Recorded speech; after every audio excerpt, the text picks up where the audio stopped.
Welcome to day number 4. Welcome to day number 7. Day number 12. Welcome to Do It Heartily.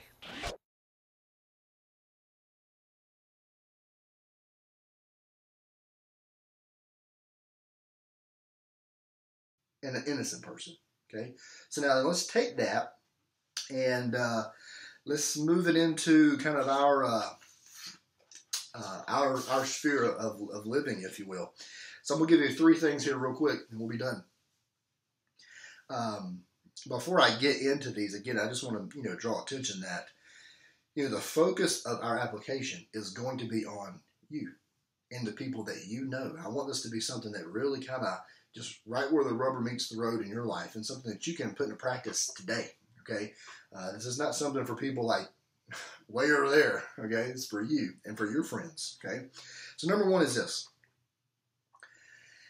if you're going to be a righteous judge, and if you're not going to show favoritism to the guilty, and you're not going to turn aside the innocent from judgment, number 1 is this: don't cover up for your guilty friends. So I really have tried to take the applications this time and make them a little bit more specific. Okay, the applications don't have to be this specific, but I've kind of worded them a little bit more specifically today because I really want you to try to think about it. Don't cover up for your guilty friends. Okay, I use the word friend on purpose because if we're going to cover up for anybody, it's probably going to be our friend, right? I got some pals in my life that, yeah, I'd cover up for them back in the day when we were teenagers, okay, or in college if I needed, whatever I need to do for my friend, And so I use it on purpose because I really want us to think about it. This proverb says to show partiality and favoritism to a guilty person is not good, okay? When you take the side of the guilty, you are giving them favor and acceptance that they do not deserve, even if they are your friend, okay? And again, the idea here of the wicked is they are guilty. This is someone who has done wrong. They are in a state of being a sinner, all right? They have sinned. They've messed up. They've done it, okay? They are guilty. For you to take their side is to give them favor and to give them acceptance that they don't deserve, okay? They deserve the consequences of their decisions, okay? I did this, I was trying to think of some times when this happened in my life, and you may have heard this story before, so if you have, again, I apologize, but I remember I was a teen camper at the Wilds. I don't remember how old, I was not a senior, I know, but I was there. And I went to camp with another church, and there was a guy that I had met at that church that was a little bit older than me. I thought he was a super cool guy, and I thought, man, I gravitated to him. I wanted to be in his company because he was cool, and I wanted to be cool. And I was not part of their youth group. I was just coming with their church, and so I was kind of outside anyway. So I was like, I can be cool like this guy. So we're at camp. We weren't in the same cabin or anything, but we hung out. And he was a year or 2 older than me, which is probably why I thought he was cool. And we're walking around back behind the cabins of the Wilds over there on the guy's side, and we were kind of going back and forth somewhere. I don't even remember where we were. We're like on a little footpath, kind of in the woods back there.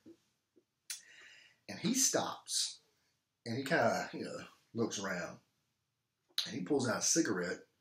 And he proceeds to light it and to smoke it. And I was just like, dude, what are you doing, man? We're at the Wilds. The Wilds will send you home for smoking. Like that. There's no warning. They tell you that up front. If you're caught smoking, you're gone. And now I don't smoke. And I did not smoke then. And I was just like, I was kind of like, man, I'm like looking around like, good gracious. Sure enough, maybe just a couple seconds had gone by, and we hear some people coming our way. He doesn't even have time to like stomp it out, or he just kind of flicks it. And the person who was coming our way was a counselor, and he's like, he smelled it, okay, And I knew where it was. I could see it smoking. And I was just like, oh boy. And he's like, you guys smoking? And we're like, no. And so anyway, he gets our names and our cabins. And by the end of the day, we were called up to Rand Hummel's office. Brother Rand was still in North Carolina at the time. And he called us to his office and told us what happened. And we lied to him, which I've made retributions to him since then, and went back and told him that I lied to him. That was several years later after I was like out of college. I went up to him and was like, I need to tell you something. So anyway, we lied to him, and this kid's name was Matt. He looked at Matt. He said, Matt, were you smoking? Did you smoke? Were you guys? And he said, nope. And he looked at me. He's like, Chad, were you guys smoking? I said, nope. I lied to him. I lied to Rand Hummel. And what was I doing? Did I smoke? No. I was covering up for somebody. I was giving him a favor. Now, was I in the wrong? I was not until I lied. But I could have easily told that counselor, man, this dude is smoking. He lit one up and you can smell his breath. I could have ratted him out right there. I could have told Rand Hummel, hey, it was him. And some people talk about being like a tattletale, but that was not, going out and tattling. That was a man looking me in the eyes and asking me a direct question, and I lied to him. And I could have went back to Rand Hummel after we left, and I said, I could have told him the truth, but I didn't do it. Why? I covered up for that guy because I wanted to be his friend. And so what is that? That is covering up for someone who is guilty. Okay? I was not guilty. I covered up for the person who was. What does the Bible say? To show partiality to the wicked is not good.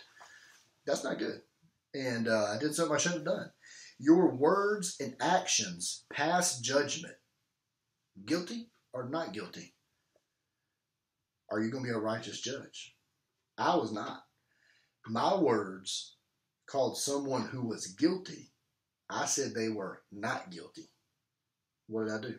I covered up. I showed that person favoritism, and I shouldn't have.